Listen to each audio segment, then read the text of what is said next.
শুভ সন্ধ্যা বন্ধুরা। আজ হলো 14 জানুয়ারি বুধবার। আজকের সন্ধ্যার বিশেষ বিশেষ খবরগুলি হলো লক্ষ্মীপুরে প্রজাতন্ত্র দিবস পালনের ব্যাপক প্রস্তুতি, টাসা কর্মসূচি গ্রহণ, আলগাপুর কাটিসলা কেন্দ্রে বিজেপি টিকিট দাবি জানুনে, স্বামীজির আদর্শে এগিয়ে যেতে যুব সমাজকে পরামর্শ, প্রেম গোনান্দে, কাজির বাজার পলট হরে বইছে উন্নয়নের জুয়ার, মন্ত্রী কৃষ্ণেন্দুর প্রশংসায় দলীয় সভা, অপসারিত সুনাই ব্লক কংগ্রেসের সভাপতি আক্কা টিকে প্রাপ্তির পথ প্রশান্তি আমিনুলের, কবীন্দ্র প্রয়াণে শোকবার্তা পাঠালেন নরেন্দ্র মোদী।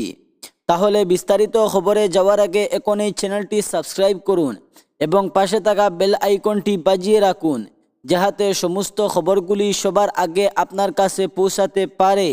এখন শুনুন আজকের খবরগুলির বিস্তারিত। লক্ষ্মীপুরে প্রজাতন্ত্র দিবস পালনের ব্যাপক প্রস্তুতি, টাসা কর্মসূচি গ্রহণ।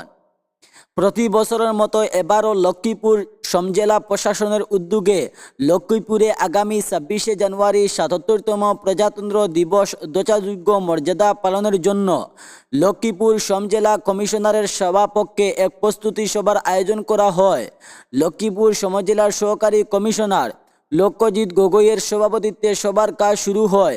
সবার শুরুতে লক্ষ্যজিৎ গগৈ প্রজাতন্ত্র দিবস পালনের জন্য উপস্থিত সরকারি বিভিন্ন বিভাগের কর্মকর্তাদের সামনে সরকারি বিভিন্ন নিয়মাবলী বাস্তবায়ন আলোচনা করেন। আগামী 26শে জানুয়ারি প্রজাতন্ত্র দিবস সুন্দর ও সুষ্ঠুভাবে পালনের জন্য সমাজেলার বিভিন্ন সরকারি বিভাগকে নির্দেশনা প্রদান করেন। পৃথক সড়ক, জনস্বাস্থ্য, কারিগরি বিভাগ, শিক্ষা বিভাগ, শিশু বিকাশ উন্নয়ন প্রকল্প, অগ্নি নির্বাহক বাহিনী, বন বিভাগ, বিদ্যুৎ বিভাগ, জনসংখ্য, স্বাস্থ্য বিভাগ ও পুলিশ প্রশাসন সহ অন্যান্য সরকারি বিভাগের কর্মকর্তাদের নিজ নিজ দায়িত্ব ও কর্তব্য সুষ্ঠুভাবে পালন করা প্রজাতন্ত্র দিবসের কর্মসূচি রূপায়ণের নির্দেশ প্রদান করেন। এছাড়াও উপস্থিত বিভিন্ন সরকারি বিভাগের আধিকারিক, আমন্ত্রিত অতিথিদের কাছ থেকে মতামত গ্রহণ করা হয়। আলগাপুর কাটিসড়া কেন্দ্রে বিজেপির টিকিট দাবি জানুনে। আলগাপুর কাটিসড়া বিধানসভা কেন্দ্রে বিজেপির টিকিট দাবি করে বিজেপির রাজ্য সভাপতি দিলীপ শইকের হাতে একটি আবেদনপত্র তুলে দিলেন বিজেপির সংখ্যালঘু মোর্চার রাজ্য কমিটির সদস্য জানুন লস্কর। আবেদনপত্রে বিজেপির সংখ্যালঘু মোর্চার নেতা জানুন উল্লেখ করেন অসমের মুখ্যমন্ত্রী হিমন্ত বিশ্ব শর্মা এবং প্রধানমন্ত্রী নরেন্দ্র মোদীর উন্নয়নমুখী রাজনীতিতে অনুপ্রাণিত হয়ে তিনি বিজেপির প্রতি আকৃষ্ট হন এবং দীর্ঘদিন ধরে দলের স্বার্থে সক্রিয়ভাবে কাজ করে যাচ্ছেন। তিনি 122 নং আলগাপুর কাটিসড়া বিধানসভা কেন্দ্রে বিজেপির প্রার্থী হিসাবে দলীয় টিকিট প্রদানের জন্য রাজ্য নেতৃত্বের কাছে দাবি জানিয়েছে। স্বামীজির আদর্শে এগিয়ে যেতে সমাজকে পরামর্শ, প্রেম গোনান্দে। পূর্ণ মর্যাদায় স্বামী বিবেকানন্দ 164তম জন্মজয়ন্তী এবং জাতীয় যুব দিবস পালিত হয় শ্রীভূমিতে।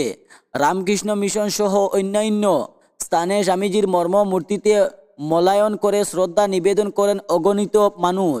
স্বামীজির আদর্শে এগিয়ে যেতে যুব সমাজকে পরামর্শ দেন শ্রীভূমি রামকৃষ্ণ মিশনের অধ্যাপক প্রেমানন্দ মহারাজ। অন্যদিকে নিজের লক্ষ্য না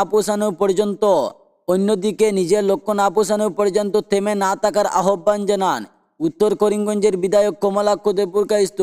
শীতের হিমেল ঠান্ডা উপেক্ষা করে শ্রীভূমি রামকৃষ্ণ মিশনের তরফে সোমবার শোভাযাত্রায় সহ প্রধান পথ পরিক্রমা করে প্রথমেই মিশন প্রাঙ্গণে স্বামীজির মর্মামৃত মূল্যদান করেন, শ্রদ্ধাঞ্জলি নিবেদন করেন রামকৃষ্ণ মিশনের সম্পাদক প্রেমানন্দ রাজ ও মিশনের সন্ন্যাসীরা।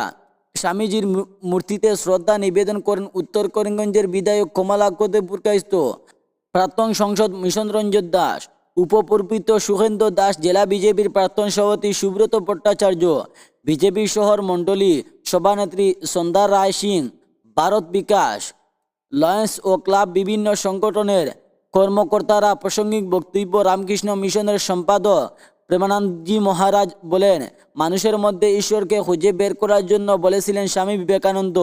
স্বামীজি মনে করতেন সমাজকে সঠিকভাবে পরিচালনা করতে গেলে সবার প্রথমে সমাজের প্রত্যেক শ্রেণীর মানুষকে সঠিক শিক্ষায় শিক্ষিত করতে হবে। কবীন্দ্র প্রয়াণে শোকবার্তা পাঠালেন নরেন্দ্র মোদী।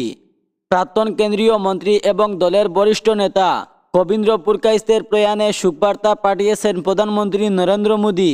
কবীন্দ্র পুরকাইস্তর পুত্র রাজ্যসভা সংসদ কোনাদ পুরকাইস্ত প্রধানমন্ত্রী মোদির পাঠানো চিঠিতে সামাজিক মাধ্যমে তুলে ধরে এই কঠিন সময়ে সহমর্মিতার জন্য গভীর কৃতজ্ঞতা প্রকাশ করেছেন। প্রধানমন্ত্রীর চিঠিতে কবীন্দ্র পুরকাইস্তকে সম্মানিত নেতা হিসাবে উল্লেখ করে তিনি বলেন, অসম ও কেন্দ্রীয় রাজনীতিতে দায়িত্বশীল ভূমিকা পালন করেছেন এবং নিষ্ঠার সঙ্গে দলকে শক্তি যোগাতে আজীবন কাজ করেছেন। চিঠিতে প্রধানমন্ত্রী লেখেন, কবীন্দ্র পুরকাইস্তর মৃত্যু অপূরণীয় ক্ষতি। তিনি বছর জনসেবায় নিজেকে উৎসর্গ করেছেন এবং তার অভাব পরিবারের দলীয় সহকর্মী ও শুভাকাঙ্ক্ষীদের মনে গভীর শূন্যতা তৈরি করবে। প্রধানমন্ত্রী আরও উল্লেখ করেন, পিতা সন্তানের জীবনের সবচেয়ে বড় স্বাস্থ্য।